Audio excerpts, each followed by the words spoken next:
So we mentioned before, oxygen is a critical component. Right. So we've got our heat source, the metal match. We've got our initial fuel source in tinder with our cotton and Vaseline. And then we've got our follow-on kindling. Past the tinder, we're going to catch something else from the natural environment, the standing dead, toothpick size, working our way all the way up to something that will burn the fire. The final piece is how to configure all of that together to get it to actually burn well. Right, burn on its own, like you mentioned So before. Okay. what I'm going to talk about is that platform and brace that we talked about first. So the first thing that I'm going to, I start with, these can be almost any size. I like to use something that's about the size of a finger. Okay. As far as diameter is concerned, and I'm simply going to put those down, and I'm going to do this so that it is protected from the environment that's around. So there's water, there's moisture, there's snow, whatever the situation is, we're going to get that platform so it's up off of the ground. Right, okay. I also mentioned that we're going to use a piece of wood that is about the size of my forearm as far as diameter is concerned. Okay? It can be too large, and that's the mistake that often gets made. If it's too large, what happens is it's so far off there's not enough heat that gets up into the fuel. Okay. If it's too small, you don't get the advantages of the oxygen that we talked about before. Right. So it's very important, and this is where tools come into play. Finding something that's exactly the right size can be difficult. If you find something standing dead that's the right diameter and you have a saw, now you can cut it down and use it to get things started. Okay. I've got my fire making kit out of my gear that I'm carrying with me, out of my survival kit or my backpack, and I grab a hold of that cotton ball and I'm simply going to tear that cotton ball directly in half. This is a very important step. If I just try to light that cotton ball directly without pulling it apart, it's very, very difficult, if not impossible in extreme conditions. Key element that I'm looking for are these very, very thin, dry wisps of cotton.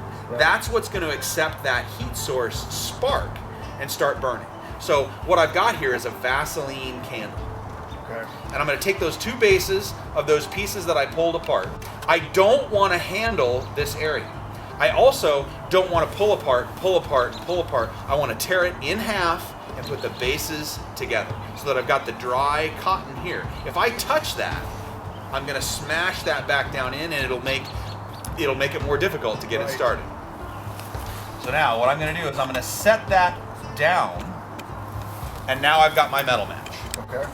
Okay? So again, remember, I'm putting pressure straight down on that 45-degree edge, and I'm scraping sparks off. Okay. I'm gonna get down here close. I have to have those sparks hit the dry cotton. Okay. If I throw sparks from clear back here, it's not gonna work.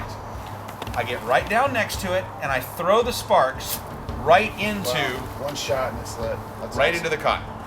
Okay. Now I'm not in a huge rush to get this thing going because I know I've got 10 minutes of burn time. Right. But now is where my hard work in finding the additional materials benefits me. It really talks to your point that we talked about before, building the fire, doing it step by step and not taking shortcuts. Absolutely. So now I'm going to take my next source, my toothpicks, I'm going to put it down over the top of the cotton and Vaseline. And what I'm doing is I'm waiting until that flame kind of gets up above that first level. And what I want you to notice is I've put that first layer on, okay, it's burning up through. There's oxygen being pulled here and a column of hot gas coming straight up. That's the self-sustaining nature of the platform and brace. So instead of me blowing on it, the fire is basically sucking in the oxygen itself. Correct. Okay. Now, I've got some more small stuff that I found here, and I simply put that on at a 90-degree angle and I wait.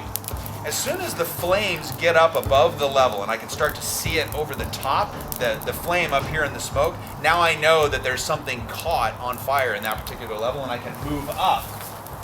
And I just alternate back and forth at 90 degrees. And as you can see immediately how fast the small material catches on fire and will burn for us. And I've noticed